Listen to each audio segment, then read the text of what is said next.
Headlines చూద్దాం.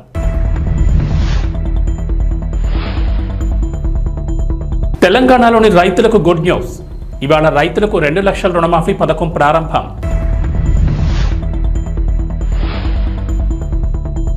ఆంధ్రప్రదేశ్ శాసనసభ secretary జనరల్గా సూర్యదేవర, స్పీకర్ చింతకాయల అయ్యన్న పాత్రుడి సమక్షంలో బాధ్యతల స్వీకరణ.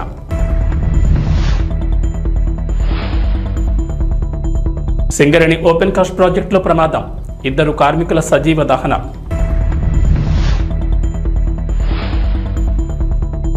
తెలంగాణ ఏపీలో భారీ వర్షాలు, పలు జిల్లాలను హెచ్చరించిన వాతావరణ శాఖ.